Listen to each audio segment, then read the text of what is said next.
తోటి పాములం అయి కొట్టింది అని ఏడ్చుకుంటూ తీసుకొచ్చింది. ఎవరు కొట్టారు? చిన్న కోడలు. ఆడి నుంచి వచ్చి నేను సాదలేను, నేను పెట్టను అన్నామని కొడితే ఇంద్ర చూసి 4 రోజులు ఉంది రమ్మని తీసుకొచ్చింది. అమ్మ దండం పెడతా, గంతకన్నా దొంగదాన్ని కాదు. మా ఊరు station Ganapuram mummy. Station Ganapuram అయితే ఇక్కడ బతకటానికి వచ్చినాం కదా. మా ఆయన కాలాచిలో చస్తే ఇక్కడికి వచ్చి ఇక ఎమ్మెల్యే కృష్ణారావు పింఛన్ గిట్ట రాసి ఇంటి ఇల్లు కూడా రాసిండు కానీ రాలేదు. ఎంతమంది? ఒక కొడుకు ఒక్కడే ఉన్నాడు, ఒకడు చచ్చిపోతే బోడి బండాలు.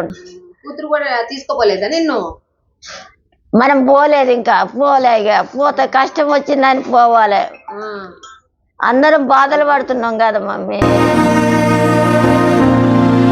ఈవిడ పేరు రేణుక అండి. గత కొద్ది సంవత్సరాల నుంచి గుట్ట దగ్గర అంటే ఆ ఇంట్లో ఏదో పనులు చేసుకొని అక్కడే ఉంటుందంట రోడ్డు మీద. ఆ కాలనీ వాళ్ళు చూస్తున్నారంటే ఎప్పటి నుంచో వీళ్ళు అన్నం పెడుతున్నారు. బట్ మనకి కాలనీ వాళ్ళు ఇక్కడ ఓల్డేజ్ హోమ్ ఉందని తెలిసి కాలనీ నుంచి నాకు కాల్ చేశారు. సోన్సమ్మ ఎన్నో సంవత్సరాల నుంచి ఉంది, ఆవిడ పాపం కన్ను పడి దెబ్బ కూడా తగిలింది, కొంచెం ఇంకా లేని పరిస్థితిలో ఉంది, కొంచెం మీరు చూడండి అంటే సరే తీసుకురండి అని నేను చెప్పాను. ఆవిడ సరేలే వాళ్ళు కాల్ చేస్తే సరే తీసుకురమ్మని చెప్పాను. ఆవిడ వచ్చారండి. కానీ పిల్లలు కూడా ఉన్నారంట, కానీ ఎవరు చూడడం లేదు. కూతురు ఉందని చెప్తుంది, ఆమెకి హస్బెండ్ లేడు, కొడుకు ఉన్నాడని చెప్పింది.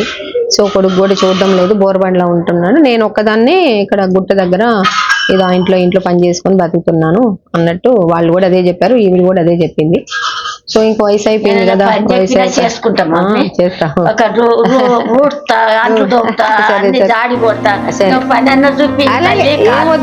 ఏం చేయద్దులే, నువ్వేం చేస్తావు, వయసు అయిపోయింది కదా, తినేసి మంచిగా బజ్జు.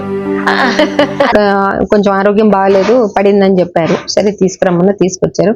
నువ్వు ఎలా ఉంది కానీ ఇట్లా తల్లిదండ్రుల్ని చూడాలని చెప్తాం, మేము కూడా చూడొద్దని చెప్పము, ఎవరు కూడా ఇట్లా వదిలేయద్దు. ఒకవేళ మీకు చూడని కుదరకపోతే మాలాంటి ఓల్డేజ్లో చేర్పించాలి.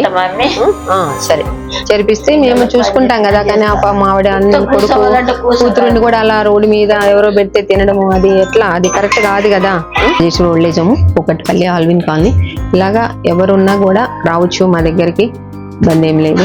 ఇలా ఇబ్బంది పడద్దు రోడ్ల మీద, పిల్లలు కూడా ఇలా వదిలేయడం కరెక్ట్ కాదన్నది మా ఇది. కానీ మావిడ ఎన్నో సంవత్సరాల నుంచి ఉందంట. కాలనీ వాళ్ళు చెప్తే యాక్చువల్గా మనకి ప్లేస్ కూడా లేదు, ఫుల్గా ఉన్నారు.